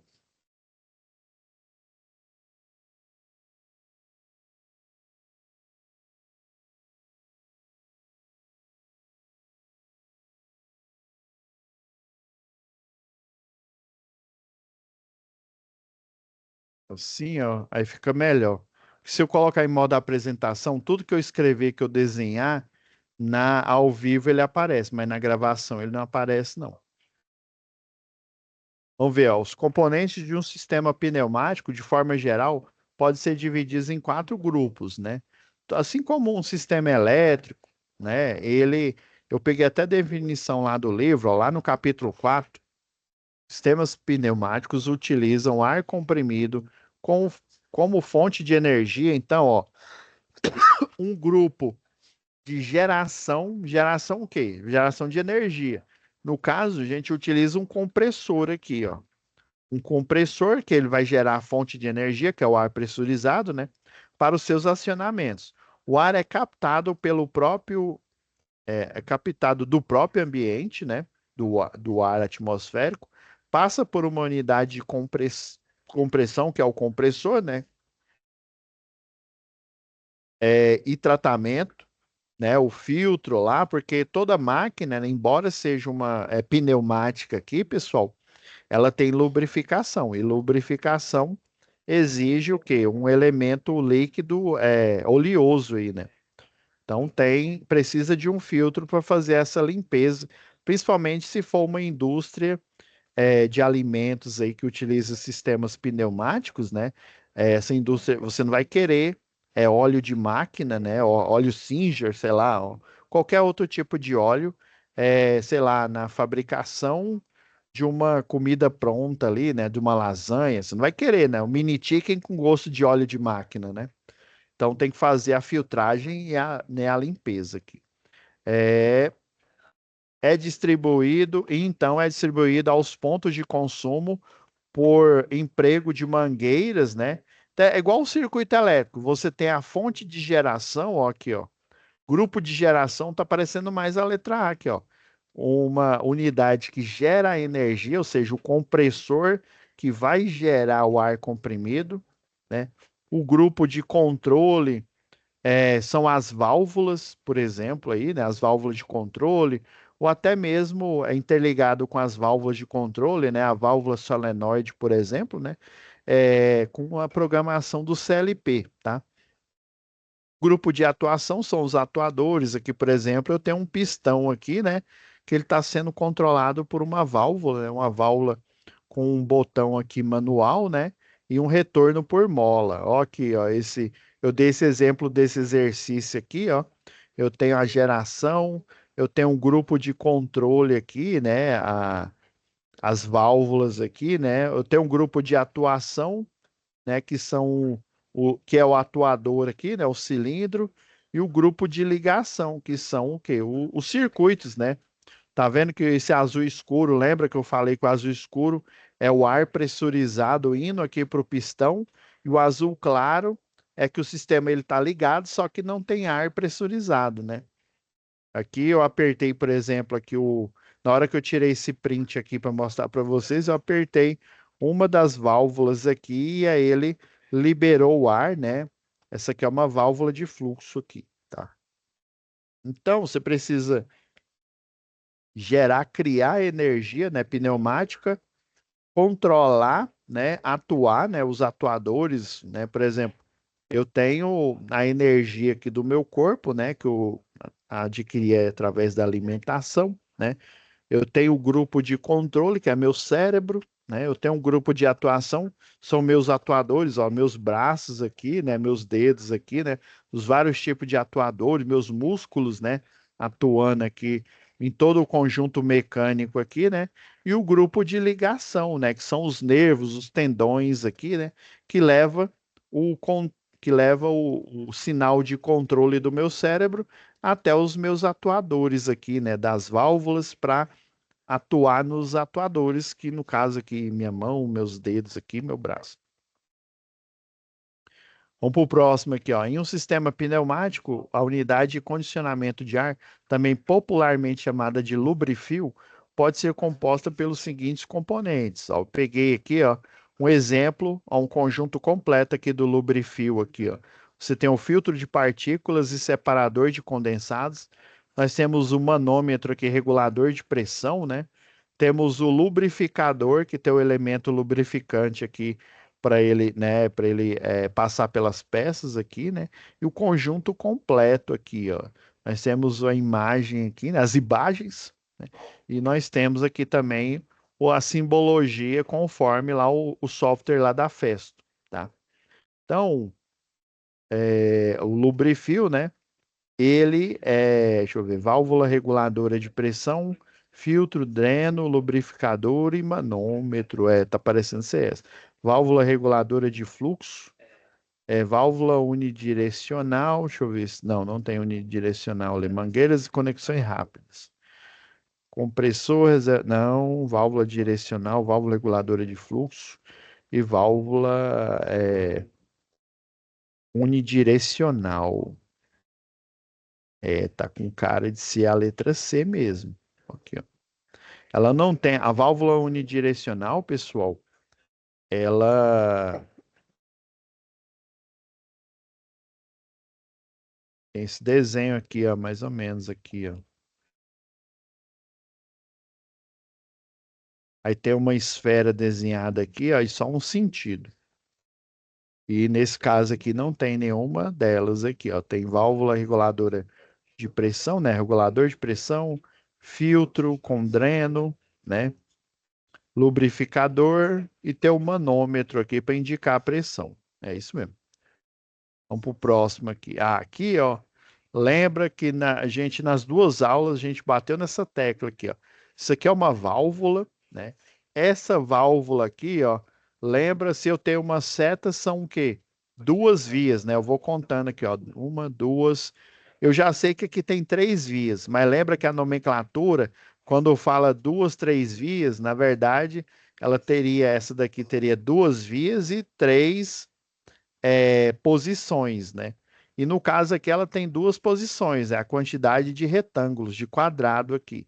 E normalmente eu tenho a mesma quantidade de vias quando ela tem duas, três ou mais posições, né? No caso, duas posições é porque ela tem a função de liga e desliga, né? Então, tem três vias aqui desse lado, três vias do outro, ó, a seta conta como duas, né? Uma, duas, três. Então tem três vias, né? Tem três vias, tem duas posições, Então, ela é uma três duas vias pela nomenclatura. Então, pode ser a letra B e a letra C. Ó. Válvula direcional, três duas vias, acionamento. A letra B fala gatilho escamoteável, né? Aqui, ó, você tem um rolete, mas quando o rolete ele tá apenas assim na válvula, né? Aí né, um elemento móvel aqui, um rolete. Quando eu tenho dois aqui, ó, que ele tá nesse formato, parecendo um gatilho mesmo, ele realmente é um gatilho, né? E aí escamoteável porque ele fecha aqui, né? Ele fecha um sobre o outro aqui, ó, essa parte de cima do gatilho, ela fecha, né, ela se dobra um sobre a outra. Por isso que chama escamoteável aqui. Retorno por mola, ó, tem um retorno por mola, tem o gatilho aqui escamoteável, ó, acionamento por mola. Se ele fosse acionamento por mola, ele teria também uma mola aqui, ó, uma mola desenhada aqui. Então não é o caso. Então só pode ser a letra B aqui. Ó, até eu esqueci que eu deixei esses desenhos aqui para mostrar aqui, ó. Ó, o rolete, esse daqui é a simbologia do rolete. Esse é o do gatilho. Ó, esse daqui, ó, seria o acionamento por mola. Ó, ela viria aqui na frente nessa posição aqui, ó, tá bom? Reposição ou retorno, né, por mola, ela vem sempre na, na, na parte da direita aqui, na hora que você desenha, você vê lá no projeto, né? Vamos supor que ela fosse de três posições, né? E tivesse uma, duas, três vias aqui, né? Então ela tem três vias, duas posições. Ela é 3 por 2, então só pode ser a letra B ou a C. 3 por 2, acionamento por gatilho escamoteável, que a gente viu, né? Retorno por mola, NF, normal fechada aqui. É porque, lembra que eu falei, a posição quando ela tem duas posições, igual o caso aqui, né? Dois retângulos, a primeira posição é o que? Desligado, ou seja, normal fechado, e a segunda posição, quando você aciona o gatilho escamoteável aqui, ele vai ligar. Aqui, ó, tá vendo que ele tá travado aqui, ó. Ele tá travado aqui o ar, né? Aí na hora que você aciona o gatilho, ele vai para a segunda posição, liberando aqui o fluxo na válvula, tá? Então, ele só pode ser a letra B, né? Olha, a letra B, isso mesmo. Vamos para o próximo. E um sistema pneumático, essa simbologia representa, ó. Agora eu lembrei que eu coloquei aqui, ó. Nós temos várias simbologias aqui, ó. Acionamento pneumático direto, né?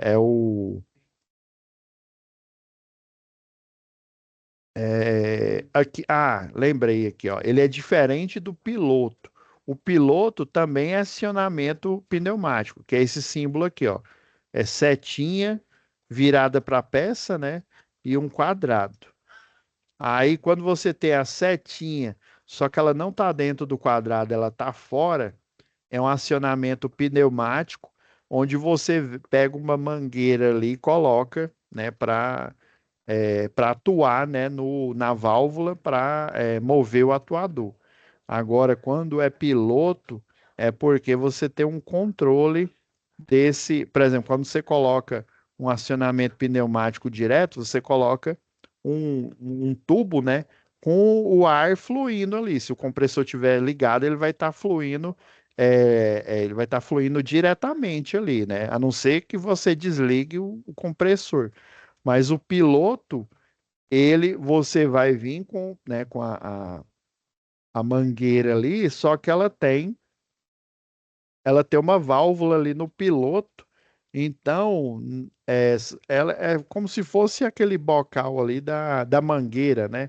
Que eu regulo a pressão, né? Aumentando ou diminuindo a pressão, né? É semelhante, o piloto é isso, né? Alimentação pneumática ou hidráulica, né? Mas com controle de pressão, tá? É acionamento simples por solenoide, ó. O solenoide é o caso aqui dessa peça, ó. Solenoide é quando tem esse quadrado e essa espécie de diagonal aqui, ó. Solenoide duplo, aqui está falando, aqui no meio aqui, você tem a válvula, né? No caso, essa daqui, ó, é de duas posições e ela tem uma, duas, três, quatro, cinco. Ela é 5 por 2 vias, né? Ou seja, 5 vias e duas posições. Então, só pode ser a letra B ou a letra D, tá? Acionamento por mola, não, a gente já descarta, que é uma válvula solenoide, né? Então, só pode ser a letra D, ó. Válvula direcional 5 vias, ó. Tem 5 vias por duas posições, ó, dois retângulos, tá? Lembrando que nas duas ou três posições, sempre vai ter a mesma quantidade de via. Aqui, se a gente for contar uma, duas, três, quatro, cinco vias também. Então, ela é uma 5 por 2, acionamento por solenoide ou válvula solenoide, né? E retorno, que é o retorno, ó, por mola. Beleza? Então, é a letra D. Vamos para o próximo aí. Eu falei que essa última aqui ia ser mais fácil, né? Baseado na simbologia, viu? Para vocês entenderem o projeto e as simulações, tá? É um sistema pneumático, essa simbologia representa. Então a gente já começa aqui, ó. A gente já sabe que é uma válvula solenoide aqui, ó. Eu vou até colocar o desenho aqui, ó. Acionamento pneumático direto aqui, ó. A nossa colinha, ó. Então a gente tem um acionamento duplo por solenoide, ó. Tem uma válvula solenoide acionando esse lado e outra válvula solenoide acionando esse outro. Nós temos, ó, uma, duas, três, quatro, cinco vias, né? Então, ela é cinco, duas posições, cinco, duas vias, né? Então, ela só pode ser a letra A aqui, ó. Aí, cinco, duas vias, duplo solenoide. Essa aqui foi mel na chupeta, né? Beleza? Vamos para o próximo aqui. É um sistema pneumático, vamos ver essa representação. Tá vendo que essa aqui já tem três retângulos, né? Então tem três posições, né? Então ela vai ser algum número por, né, por três, não por dois, né? Coloquei até um exemplo aqui, ó, um sistema hidráulico aqui, ó. Nesse caso, ela ligou e a válvula solenoide atuou aqui, ó, e ela tá girando a peça aqui, ó. Então nós temos, ó, duplo solenoide, ó, um solenoide de um lado, solenoide do outro. Nós temos três posições, então ela vai ser alguma coisa por três vias, né? Vamos ver a quantidade de vias, ó. Uma, duas, três, quatro, cinco. Será que nas outras ela tem cinco também? Ó? Uma, duas, três, quatro, cinco. Sempre, todas as posições ela vai ter a mesma quantidade de via. Olha lá, uma, duas, três, quatro, cinco. Então ela é 5 por 3 vias, né? Acionamento por duplo solenoide. Tá? A única questão, a gente já mata aqui, ó. Centro fechado aqui, pessoal, é porque literalmente a posição, lembra que ela é análoga a uma chave de três posições, né? Uma posição desligada, a outra posição acionada. Aí eu dei o exemplo, o grupo motor gerador, né? Uma posição acionada e a outra posição cambiada para o grupo motor gerador, por exemplo, né? Ou um outro processo ali, né? Ou pneumático ou hidráulico ali. Então, só pode ser a letra C aqui, ó, válvula direcional, né? Ela também é chamada de arquitetura tandem, tá? Ela não é a tandem clássica, porque aí teria que ter retorno por duas molas aqui, né? Mas ela é de centro fechado. Já essa daqui, ó, é de centro aberto aqui, porque o fluido hidráulico, ele vai ficar, quando ela está desligada, né? Ele vai ficar fluindo, passando aqui pela válvula e realimentando aqui no tanque. Vamos para o próximo. Ó, já estamos acabando já. É um sistema pneumático, essa simbologia representa, ó, agora sim, ó. Eu peguei lá do treinamento lá da festa, ó, a simbologia, Olha aqui a válvula, olha o design dela aqui, ó. Vocês estão vendo aqui, ó, quando eu tenho um fluxo ou pneumático ou hidráulico, nesse sentido aqui, ó, vocês estão vendo que ela não está liberando o ar pressurizado ou fluido, né? Já quando ela está na posição oposta aqui, ó, o sentido lá, o compressor, né, ele está enviando desse lado aqui, ó, ela já está liberando, ó. Igual aqui, ó o desenho dela em corte transversal aqui, ó. Ela não está liberando, está passando direto aqui, ó. Aí quando ela, ao contrário aqui, ó, até no zoom aqui, ó, ela vai liberar o fluido nessa cavidade aqui, ó. Aqui ele só passa direto aqui, ó. Aqui ela vai liberar para essa cavidade aqui, né? Então é uma válvula de regulação, isso é certeza aqui, né? Agora só resta saber se ela é bi ou unidirecional. Esse desenho aqui já deu a dica, né? Ela é unidirecional, tá? Então aqui é o nome dela, ó, válvula de fluxo reguladora de fluxo, né, de ar ou de fluido unidirecional, ou seja, em apenas uma direção. Tranquilo? Vamos para o próximo. Só falta três, tá, pessoal? Sobre manutenção, tá vendo que tem um textão aqui, ó? Eu vou dar um resumo aqui, ó. Lá no capítulo 7 fala que manutenção corretiva, né, em todas as empresas sempre ocorrem alguns defeitos inesperados, né? É manutenção corretiva ou chamada por crise, viu? Por crise é uma nomenclatura interna que a gente usa, tá? Sempre ocorrem em alguns defeitos inesperados nas máquinas. Então, essas falhas acontecem independente do planejamento ou da quantidade de trabalho executado. Elas simplesmente acontecem. Por exemplo, uma máquina brushless, né? Ou seja, que tem as escovas, quando a escova gasta, simplesmente o motor ele para, o motor elétrico, então você tem que trocar a escova para ele voltar a funcionar, né? Por desgaste. A opção é utilizar a unbrushless, ou seja, sem escova.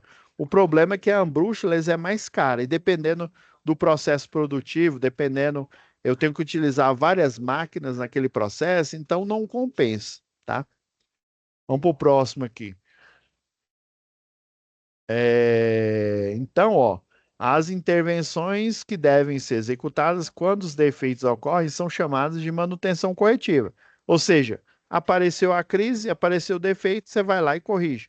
Queimou a lâmpada, você vai lá e troca, beleza? Temos um outro tipo, né? Lá no item 7.2 do capítulo 7, lá, ó.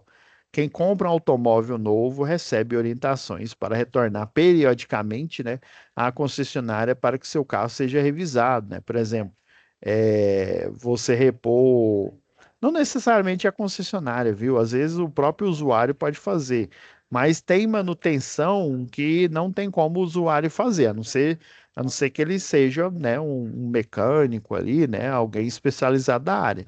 Mas existe algumas, né, manutenções que com tantos quilômetros, aí você tem que fazer a troca.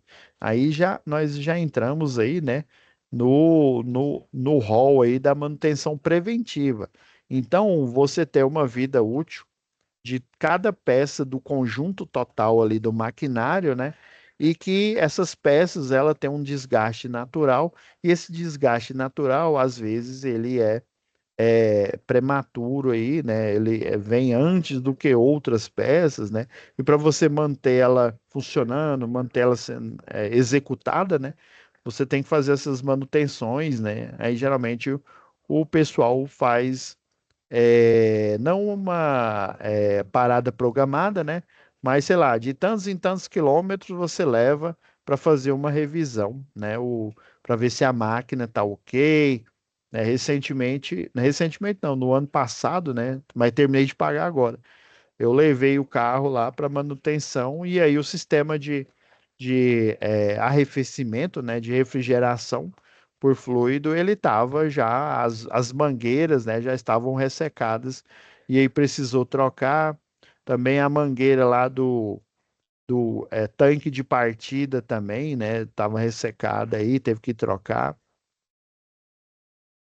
O reservatório também tive que trocar. Então, essa é a manutenção preventiva. Você não sabe exatamente quando que ela vai falhar, né? Então, antes que ela falhe, você já faz a previsão, né? Já no item 7.3, a manutenção preditiva. Manutenção preditiva é igual, acho que eu até citei esse exemplo aí na aula passada. Você já tem um histórico. Por exemplo, aí, dependendo do processo produtivo, você viu que as escovas elas duram 3 meses, né? As escovas de uma determinada máquina com, né, com o contato lá por escova. E sabendo disso, que ela dura em média 3 meses, né? Exatamente 3 meses, o que que você faz? 2 meses e 3 semanas, ou seja, uma semana antes da falha catastrófica, e você vai agendar uma parada programada. Então você já predizeu, né? Eu não sei nem se existe essa palavra aí. Você já fez uma previsão, né? Uma previsão, né? Né? Liguejar, né? Lembra lá do Walter Mercado, né? Você já tem uma previsão, né? Liguejar, né?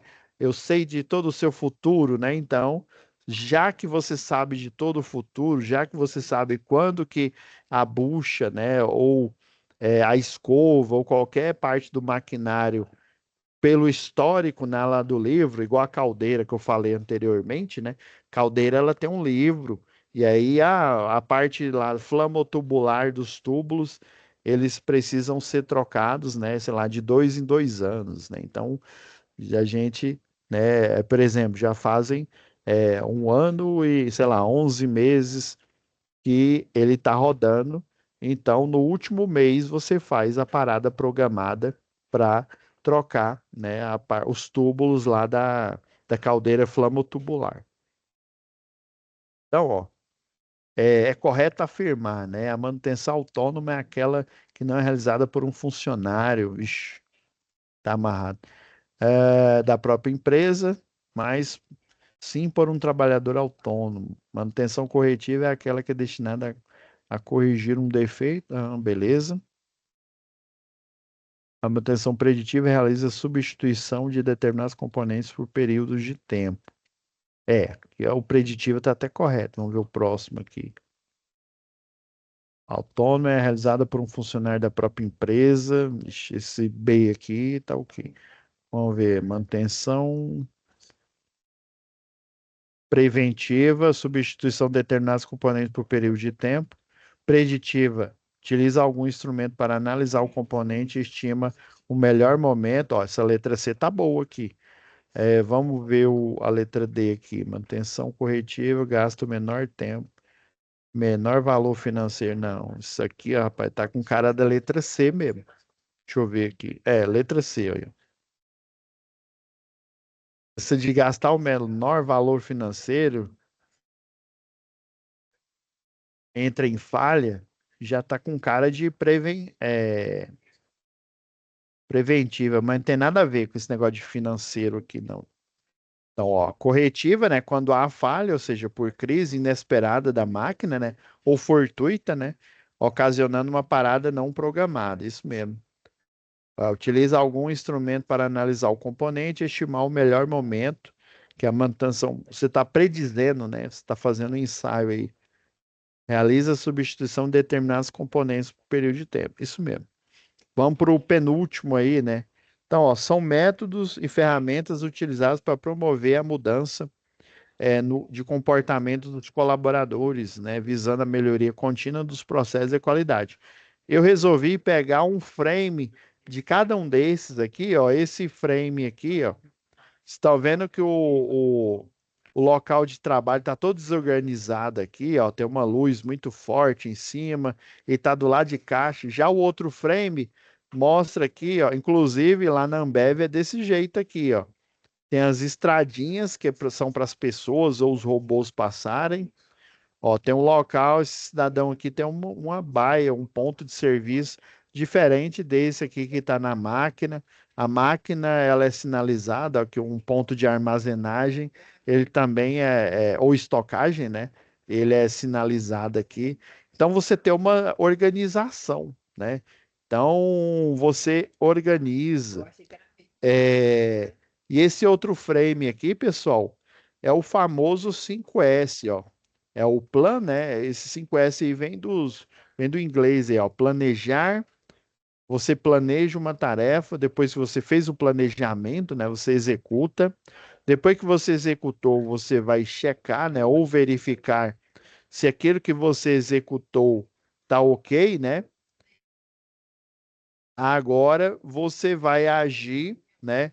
Fazendo, não, alguma parte da execução não está correta, né? Precisava eu fazer um treinamento com fulano, ciclano ou beltrano. Então você vai fazer um novo planejamento que inclui o treinamento desses cidadãos aí para você e isso é contínuo, velho, igual um programa de computador. Planejar, executar, checar e agir, e assim sucessivamente. É o famoso 5S aqui, ó. Então já tá aqui, ó. Eu tô vendo cada absurdo aqui, ó. Crowdfunding. Crowdfunding é outra coisa, não tem nada a ver com o processo aí de melhoria de processo. Aqui, ó, esse frame aqui, ó, é o ele é um fluxograma. Eu não me lembro qual capítulo que a gente viu aqui, ó, mas ele poderia ser muito bem um fluxograma de um programa ou da programação de um CLP aqui, né? O, é o Graph7, né? É, ele mostra aqui, ó, o fluxo dos processos aqui, ó. Deixa eu dar um zoom aqui para ficar melhor aqui, ó. Ó, descrição da planta inclui sensores, atuadores e eventos externos. Aí vai para o RPP, depois para o outro processo, o RPPS. Aí verificação algébrica. Se sim, né? Se ele está ok, né? O RPPS aqui faz uma verificação algébrica, né?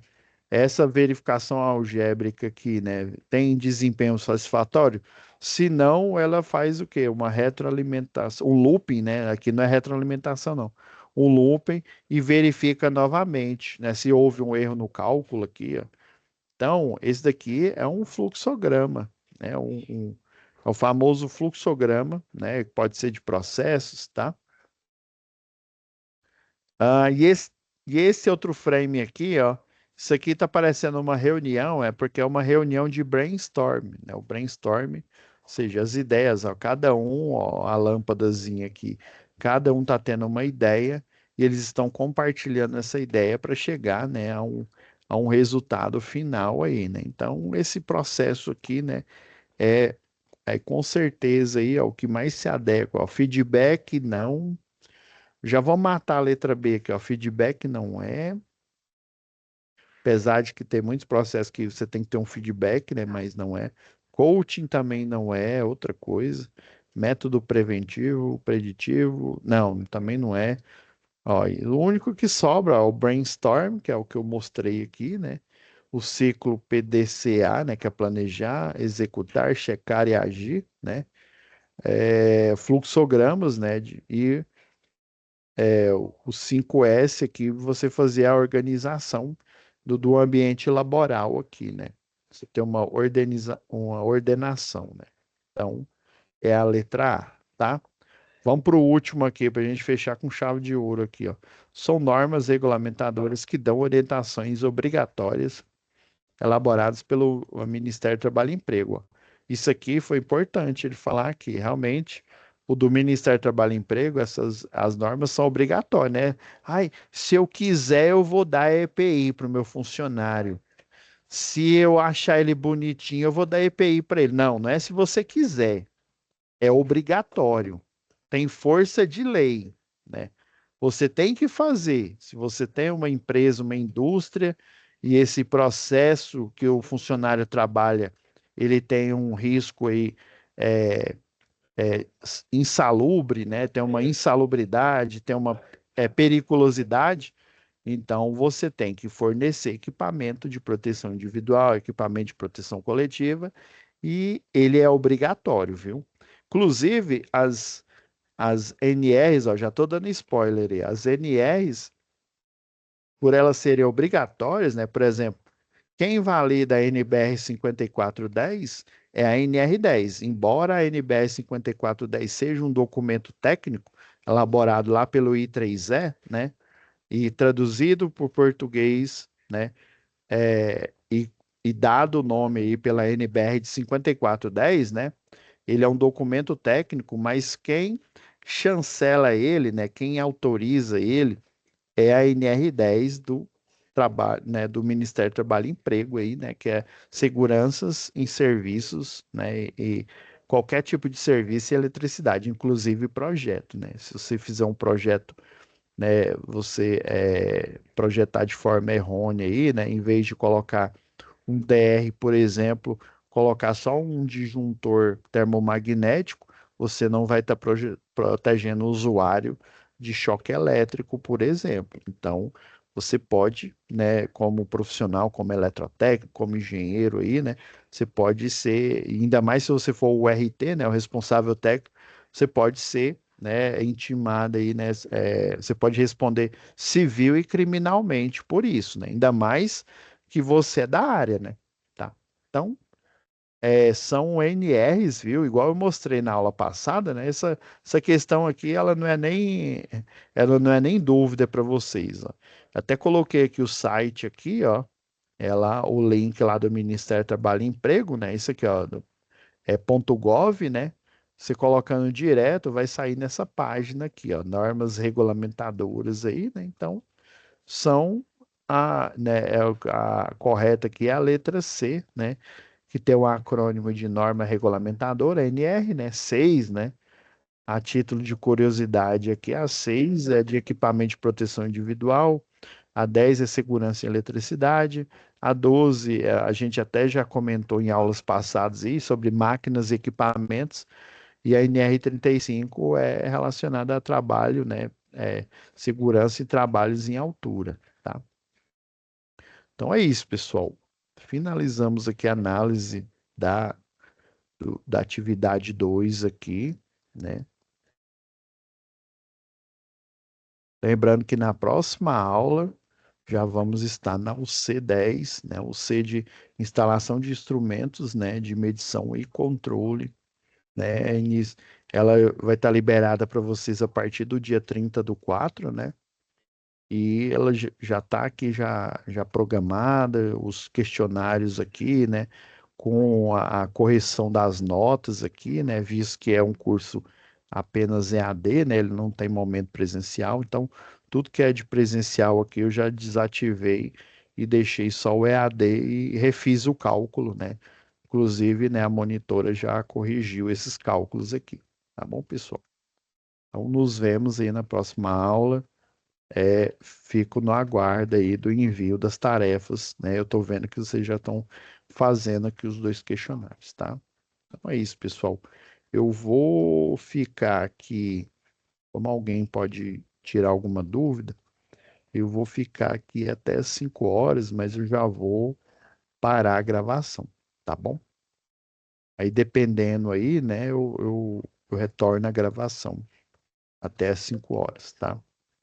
Deixa eu já parar aqui, né? Fiquem com Deus e até a nossa próxima aula aí na próxima UC.